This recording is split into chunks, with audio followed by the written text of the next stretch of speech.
Assalamualaikum warahmatullahi wabarakatuh. Perkenalkan, nama saya Laila Fitriana. Saya dari kelas DPDQ. Di sini saya akan menjelaskan atau mempresentasikan materi ke-8 pada mata kuliah opini publik untuk menyelesaikan tugas akhir di semester 5 saya ini. Di sini saya akan menjelaskan materi yang ke-8, yaitu tentang fakta dan pendapat. Fakta adalah pernyataan yang menampilkan situasi real dari sebuah masalah ataupun kejadian atau situasi nyata yang memang telah terbukti dan terverifikasi. Fakta juga sesuai yang ada dan benar-benar terjadi, dan pernyataan yang tak terbantah lagi kebenarannya. Opini adalah suatu sikap atau pendapat seseorang mengenai sebuah persoalan ataupun keadaan yang pernah maupun sedang terjadi. Opini antara satu orang dengan orang lainnya cenderung tidak sama sebab dipengaruhi pola pikir, pengetahuan, serta lingkungannya dalam menanggapi situasi ataupun persoalan tersebut. Ciri-ciri fisik opini. Yang pertama itu bisa jadi sangat, tidak mungkin, sebaiknya, kemungkinan, menurut, sependapat, dan juga kata-kata yang menunjukkan subjektif seseorang. Bentuk opini itu pertama ada opini belaka berdasarkan dugaan atau pikiran. Yang kedua itu ada opini terinformasi, yaitu berdasarkan penelitian atau survei dan lain-lain. Nah, ciri-ciri kalimat fakta. Yang pertama itu memiliki data akurat. Dalam kalimat fakta, rekan-rekan cenderung bisa menemukan dukungan data yang jelas terhadap suatu peristiwa.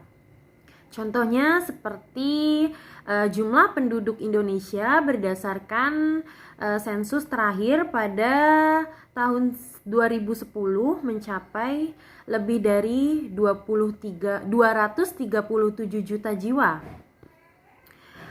Ciri-ciri kalimat fakta yang kedua yaitu bersifat objektif. Pernyataan yang terdapat di dalamnya bersifat umum dan telah diakui kebenarannya oleh banyak pihak, khususnya oleh badan atau lembaga resmi. Contohnya itu seperti berdasarkan catatan Komnas Perempuan, angka kekerasan dalam rumah tangga pada tahun 2015 itu meningkat sebesar 9% dibandingkan pada 2014. Nah, ciri-ciri kalimat fakta yang ketiga yaitu benar-benar terjadi.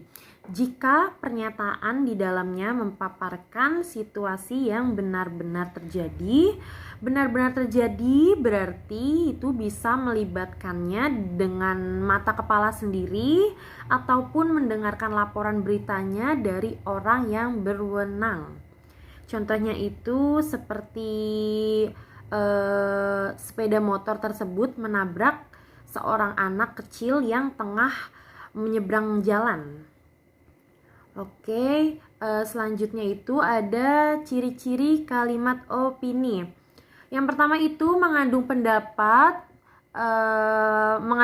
pendapat pribadi ataupun orang lain yang namanya opini itu berarti dalam kalimat tersebut rekan-rekan akan menemukan pendapat dari diri sendiri ataupun dari orang lain.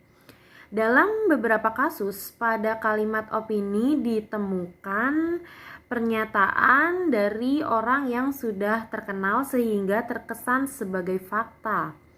Padahal padahal perkataan orang tersebut juga masih sebatas pendapat yang belum bisa dibuktikan kebenarannya. Contohnya itu seperti Kapolsek menduga ada pihak yang sengaja melakukan provokasi terjadinya bentrokan warga. Dan juga contoh kedua itu seperti Dinas Pendidikan mencurigai ada pihak jual beli ijazah di kampus tersebut. Ciri-ciri kalimat opini yang kedua yaitu bersifat subjektif, dalam arti hal-hal yang ditemukan hanya menurut salah satu pihak sehingga tidak bisa dikatakan netral. Contohnya itu seperti saya yakin timnas Malaysia akan mengalami kesulitan dalam menghadapi timnas Indonesia. Dan mahasiswa lulusan kampus itu sepertinya masih belum siap terjun ke dunia kerja. Ciri-ciri kalimat opini yang ketiga yaitu memiliki kata-kata yang bersifat relatif.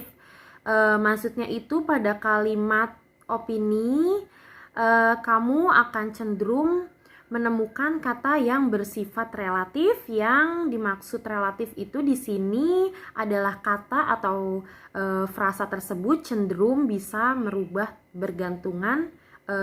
bergantung siapa yang mengungkapkannya. Kata-kata yang termasuk relatif diantaranya seperti paling, lebih, agak, ataupun biasanya. Sekian dari video presentasi saya terkait menjelaskan tentang materi ke-8 untuk menyelesaikan tugas akhir semester 5 saya ini. Terima kasih.